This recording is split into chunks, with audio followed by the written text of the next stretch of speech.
Hi అండి, అందరికీ welcome back to my channel. అందరూ ఎలా ఉన్నారండి? సో ఆల్రెడీ thumbnail లో చూసే ఉంటారు కదా ఈ వ్లాగ్ ఏంటి అనేది. రిటర్న్ గిఫ్ట్స్ ఫర్ రాఖీ అన్నమాట. సో యాక్చువల్లీ రాఖీకి రిటర్న్ గిఫ్ట్స్ ఏంటి అని అడిగే వాళ్ళు కూడా ఉంటారు. సో ఏముందండి, ప్రతి దానికి రిటర్న్ గిఫ్ట్స్ ఇచ్చుకుంటాం కదా. సో మన నుంచి మన బ్రదర్స్ ఆశించేది ఏమీ ఉండదు. మనం పుట్టిన కాడి నుంచి మనకి పెడుతూనే ఉంటారు ఏదో ఒక రూపంలో. వాళ్ళు గోల్డ్ని సాక్రిఫైస్ చేస్తారనమాట బ్రదర్స్. ఒక ఆడపిల్ల తన అత్తవారింట్లో సంతోషంగా తన లైఫ్ని లీడ్ చేస్తుంది అంటే దానికి తల్లిదండ్రులు 50% కారణమైతే మనతో పాటు తోడబుట్టిన మన బ్రదర్స్ కూడా ఒక 50% కారణం అని నేను చెప్తాను.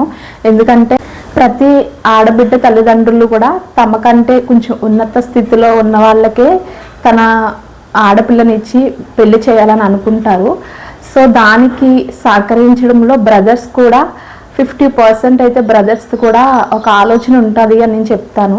సో ఎక్కడ దాకా ఎందుకు, నా లైఫ్ ఇలా ఉంది అంటే కేవలం అది ఒక 50% మా అమ్మగారు మా నాన్నగారు అయితే ఒక 50% మా అన్నయ్య వాళ్ళనే చెప్తాను. సో వాళ్ళు చేసే సాక్రిఫైస్, ఫర్ ఎగ్జాంపుల్ ఒక ఆడపిల్లని ఒక గొప్పింటి ఇంటికి కోడలుగా పంపించాలి అంటే ఇట్స్ నాట్ ఈజీ మ్యాటర్.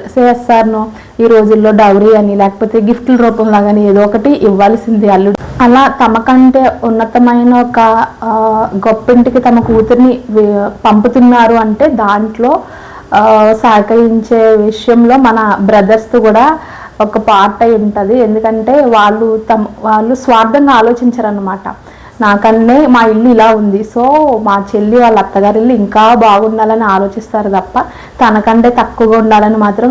అమ్మ మనకున్న దాంట్లో ఉన్నదంతా సమకూర్చేసి చెల్లికి ఒక 10 లక్షల కట్నం అనేది ఇచ్చేస్తున్నాం, సో తర్వాత మనకేముంటుంది అని మాత్రం అస్సలు అనరు. సో ఓకే, దానికి కావాల్సిన 10 lakhs డౌరీనా, ఇంకా దానికి ఇంకా ఎంత అవసరం, దాన్ని ఎక్కడి నుంచి తీసుకొద్దామని ఆలోచిస్తారు. నాకు తెలిసినంత మట్టుకి సమాజంలో తమ కన్న కూతురు కోసం తల్లిదండ్రులు ఎంత ఆలోచిస్తారో వారి తర్వాత తమ యొక్క కూతురు కోసం అంటే ఆడబిడ్డ జీవితం కోసం ఆలోచించేది ఒక అన్నదమ్ములని చెప్పి మాట్లాడుతూ నేను చాలా కనెక్ట్ అయిపోయాను అనమాట ఎమోషనల్గా. సో ఇక్కడ చూస్తున్నారు కదా, యాక్చువల్లీ ఫస్ట్ మీషో నుంచి ఆర్డర్ చేసామన్నమాట గిఫ్ట్లు. మా వదిన వాళ్ళకి 6 members అనమాట. మా హస్బెండ్ కి చెల్లి వరుస అయిన వాళ్ళు కొంచెం దగ్గర వాళ్ళు ఒక 6 members ఉన్నారు. మా హస్బెండ్ కి ఒక ఓన్ సిస్టర్, ఇంకా మా హస్బెండ్ వాళ్ళ పెద్దనాన్న గారికి ఇద్దరు ఆడపిల్లలు. సో వాళ్ళు కాకుండా మా అత్తయ్య వాళ్ళ చెల్లికి కూడా 2 ఆడపిల్లలు అనమాట. సో వాళ్ళ ఒక 5 members. రీసెంట్ గా మా అన్నయ్యకి మ్యారేజ్ అయింది కదా, తను కూడా మా హస్బెండ్ కి చెల్లి వరుస అవుతుంది. సో తనకి ఒకటి, ఇంకా టోటల్ 6 కౌంట్ అనమాట. 6 members కి రిటర్న్ గిఫ్ట్స్ అని చెప్పేసి ఆలోచించామన్నమాట. సో తీరా మోసి మీషోలో ఆర్డర్ పెడితే చాలా దెబ్బ. యాక్చువల్లీ మీషోలో మేము సిరామిక్ ఉంటుంది కదా, ఆ జాడీస్ అయితే పెట్టాము. గిఫ్ట్ రూపంలో ఇస్తే బాగుంటుంది కదా, మనీ అనుకో ఒక 500 ఇస్తాము లేకపోతే 1000 ఇస్తాము, కానీ అందరూ అది యూస్ చేసుకోరు అనమాట. ఫర్ ఎగ్జాంపుల్ నేనే ఉన్నాను, నాకు ఎవరు మనీ ఇచ్చినా మా హస్బెండ్ కి ఇచ్చేస్తాను లేకపోతే మా అమ్మకి ఇచ్చేస్తాను, అది యూసేజ్ లో పెట్టను అనమాట. సో అదే ఇలా ఒక గిఫ్ట్ రూపంలో ఇచ్చామనుకో వాళ్ళు ఇంట్లో యూస్ చేసుకుంటారు, దాచుకోవడానికి బాగుంటుంది కదా. సో అందువల్ల నాకు గిఫ్ట్ రూపంలోనే ఇవ్వాలనిపిస్తుంది. సో ఇక్కడ వచ్చేసి ముందు మేము మీషోలో ఆర్డర్ పెట్టానని చెప్పాను కదా, అవి సిరామిక్ జార్స్ అనమాట, 1 liter అవి.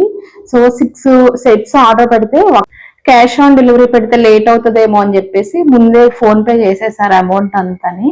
సో తీరా మోసి చూస్తే ఒక్క సెట్ మాత్రమే వచ్చింది. తర్వాత అది మళ్ళీ ఏంటి రిటర్న్ పెట్టాలా లేకపోతే అది ఎలా అని చెప్పేసి కనెక్ట్ అయ్యారు మా హస్బెండ్. కనెక్ట్ అయితే ఇంకా అది ప్రాసెస్ లోనే ఉంది. మెయిల్ అయితే ఏదో పెట్టడం జరిగింది. ఒక పార్సిల్ కి అమౌంట్ కట్ అయ్యి మిగతావి రిటర్న్ వస్తాయో లేకపోతే మళ్ళీ ఒకవేళ మిగతా కూడా వచ్చేస్తాయో అది అయితే పూర్తిగా తెలియదు. సో ఇంక ఏదైతే అది అయిందని చెప్పేసి ఈ రిలయన్స్ మార్ట్ కి అయితే వెళ్ళి చూసి వచ్చారనమాట మా హస్బెండ్. సో రిలయన్స్ మార్ట్ లో తీసుకునే వస్తువులు ఏవి కూడా చూసుకొని అక్కర్లేదు, ఎందుకంటే ఏ ప్రోడక్ట్ తీసుకున్నా అది చాలా మంచి క్వాలిటీనే ఉంటది, అది నేను చెప్పగలను. సో ఏంటంటే దాంట్లో మనకి కాస్ట్ వేరియేషన్ అనేది ఉంటది అనమాట. తక్కువ కాస్ట్ కి మంచి వస్తువు వస్తుంది, ఎక్కువ కాస్ట్ పెట్టినా మంచి వస్తువు వస్తుంది. కాకపోతే అది రీజనబుల్ గా ఉంది లేదనేది మనం చూసుకొని తీసుకోవాలి. ఇక్కడ చూస్తున్నారు కదా, మేమైతే ఫస్ట్ గ్లాస్ సెట్స్ తీసుకుందామని చూసాము. సో 6 గ్లాస్ సెట్స్ తీసుకున్నాం అనమాట. ఇది ఈచ్ వన్ వచ్చేసి 250 ఎంతో పడుతుంది. 250 అంటే మరీ కొంచెం తక్కువ అనిపిస్తుంది కదా. సో ఎలాగో ఒక 100s తీసుకుంటే కనుక మనం గిఫ్ట్లు అనేవి మినిమం 50-100 రేంజ్ లో తీసుకుంటాం. ఇచ్చేది 6 మెంబర్స్కే కదా అని చెప్పి కొంచెం మినిమం ఒక 500 రేంజ్ లో తీసుకోవచ్చు అని చెప్పేసి ఆలోచించి ఇంకో ఏమున్నాయా అని చూసామన్నమాట. 6 ఏమో గ్లాస్ సెట్స్ తీసుకున్నాము. నెక్స్ట్ వచ్చేసి జార్స్ తీసుకున్నాం అనమాట. 2 గ్లాస్ జార్స్ వచ్చాయి. సో చాలా బాగున్నాయిలే, మంచిగా ఉన్నాయి అనమాట. సో చెప్పాను కదా మీషోలో ఆర్డర్ చేసామని, ఒకే పార్సల్ వచ్చింది. ఇవే అవి సిరామిక్ జార్స్ అనమాట. ఇవి మంచిగా మనకి ఉప్పు కానీ కారం కానీ పికిల్స్ కానీ వేసుకోవడానికి బాగుంటాయి. బట్ పూర్తిగా రాలే. సో ఫైనల్ గా మొత్తం షాపింగ్ అంతా అయిపోయిన తర్వాత వాళ్ళైతే తీసుకున్న గ్లాస్ ఐటమ్స్ చాలా మంచిగా పార్సిల్ అయితే చేశారు. ఇవి ఇక్కడ ఇచ్చేది ఇక్కడ తీసేసుకొని మిగతావి పంపించేవన్నీ కూడా మంచిగా ఇందులో ప్యాకింగ్ అయితే చేయించేసాము. సో మొత్తానికి రాఖీ షాపింగ్ అయితే కంప్లీట్. సో ఈ గ్లాస్ ఐటమ్స్ ఆడపిల్లలకి తీసుకున్నామని చెప్పాం కదా.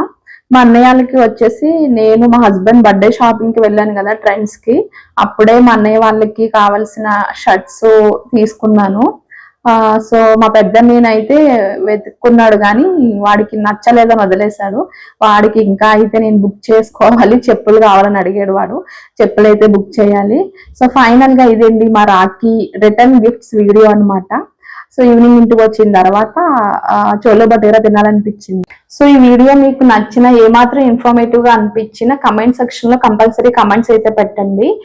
Please like, share and subscribe to my channel for more videos. Thank you all. Thank you for all your support. Bye bye.